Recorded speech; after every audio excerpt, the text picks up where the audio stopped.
Would you like to come out today? Oh, yes, please, said Edward. So they lit his fire, made lots of steam, and Edward puffed away.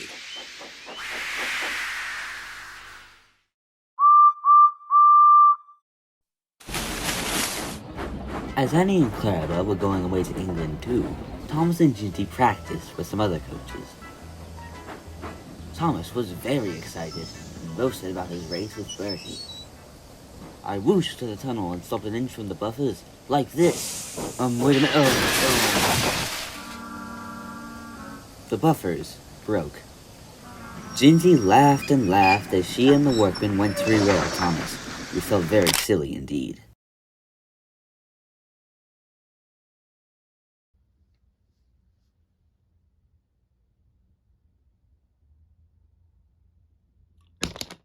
Awdry X4, baby! Oh, what a way to celebrate the 80th. I do believe this is the best one they've ever done. The team really went all out this year, and it's very, very impressive. I do wish I could have gone, but, yeah, I don't have any spare kidneys to sell. Luckily, the Awdry Extravaganza team have been extremely considerate to those of us who can't make it, bringing back the immensely fun Diorama Challenge.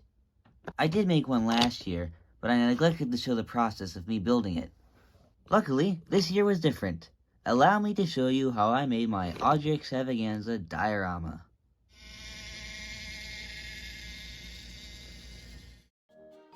So the planning for my diorama started all the way back in May, I believe. One of my friends, called Tass, you may have heard of him, came up with the idea to get a group of people together to recreate illustrations from the same Railway Series book. The plan kinda fell through, but I eventually ended up wanting to make a diorama for this illustration from the Fat Controller's engines. I think it'd be quite fun to do, and quick, and I needed my diorama to be made quickly, as by the time I decided on an illustration, I had less than a week until submissions were due. Luckily, the plan came together quite seamlessly. I'd glue the track down to a base, add ballast, make the platform and part of the station, produce some buffers for Thomas to bash, and of course make a Ginty model. The model of Ginty was what I worked on first, 3D printing a file made by Jackson, which I modeled a bit. I'll try to remember to put the link to the file in the description. I printed it out in individual parts, which means that things like the boiler can be oriented to where they'll print better, if that makes sense. I sanded everything down to get rid of print lines and began painting and assembling. I think this funnel is slightly bent backwards. Can I be bothered to fix that? Ow. Bit annoying that there's like a big gap between like the dome and the actual boiler, but well, you're only gonna see this in the diorama pretty much, and like in the background of it. So, dang it, that's off center. I tried fixing it. I think that's as straight as we're gonna get. Well, it's fine enough, probably. Once the body was assembled, it was time to add wheels. Hey, look, fully 3D printed chassis though. Well, apart from the axles, those are like cotton buds, but it works. I'm sure the cotton buds won't become a problem later. Anyway. It was at this point that I realized I'd not done any work on the actual diorama, so I created a baseboard and began figuring out where the track was going to go. This bit used to be a buffer, but I chopped the head off just so I'd have a clear end to the track. And I've also started adding ballast, which is something I've never done before. This is a Woodland Scenics gray fine ballast. It's for model railways, but I thought it would look nice on this. So yeah, that's going down. I'll put the PVA water mixture on it in the morning. But that was a lie, because I never ended up doing that. Again, under a time crunch, and to be honest, the cardboard edges meant it wouldn't fall off anyway.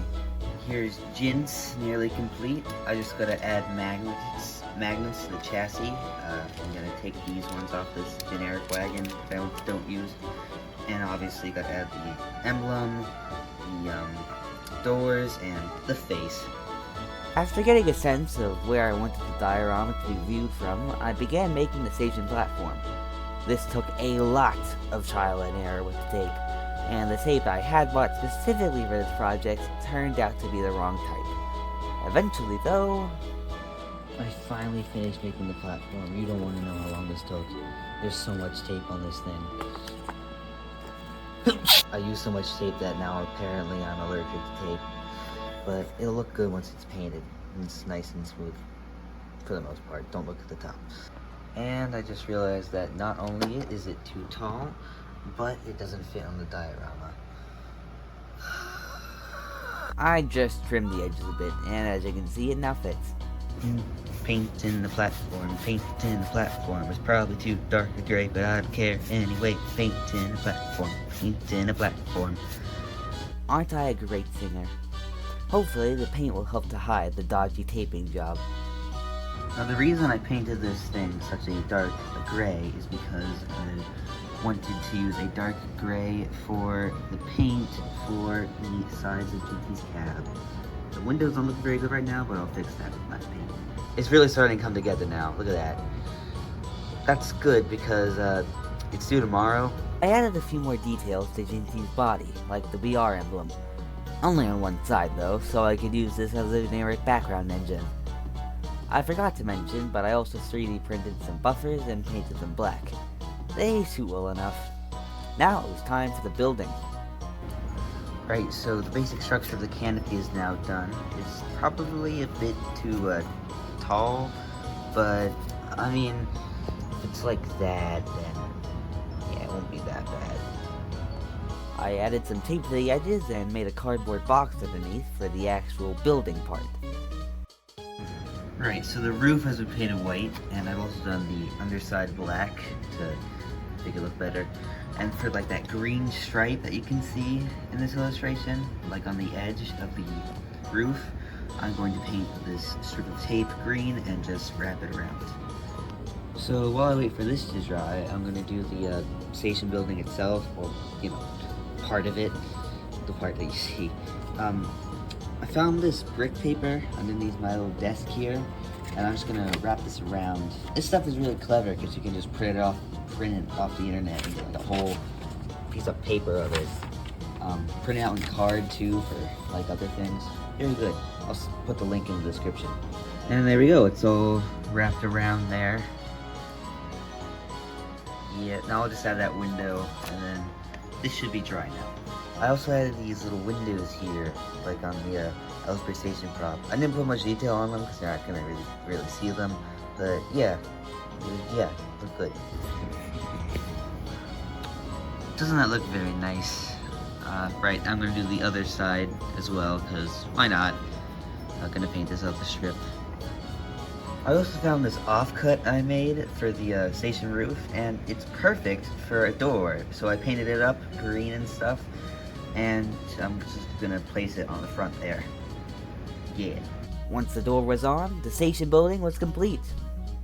And with that, the diorama itself is pretty much done. All that's left are like the people, which I'm gonna print out, and the background. Yeah. Oh, and also I fitted the faces, but for the most part, it looks a lot like the illustration. Pretty good recreation there, I think.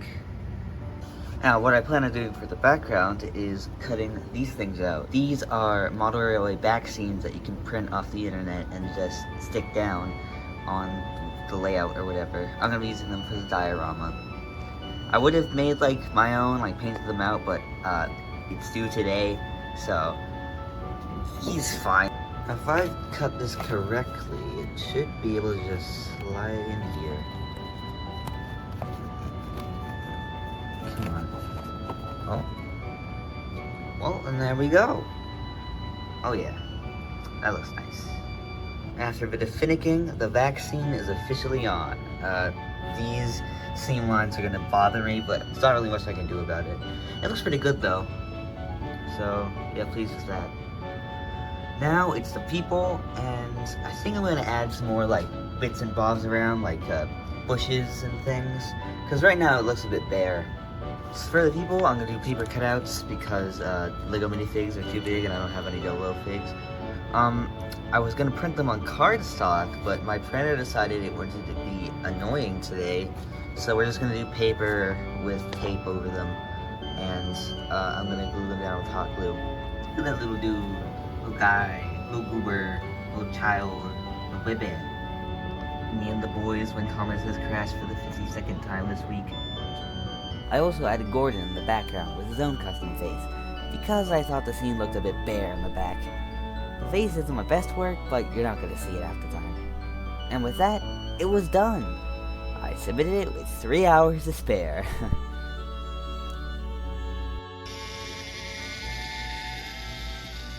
The diorama I made this year may not be as impressive as the one I made last year, I mean, I made a whole cardboard Peter Sam for that one. but considering I made this in 3 days, I think it's quite remarkable. I mean, at least I did more than the bare minimum. I'd just like to say thank you to Taz for motivating me to finish this project in the first place. I don't think I would have gotten my diorama done without you.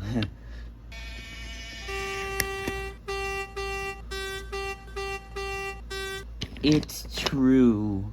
Oh, and happy early birthday too, Taz. One last thing before I go, I'd like to shamelessly plug my new Discord server.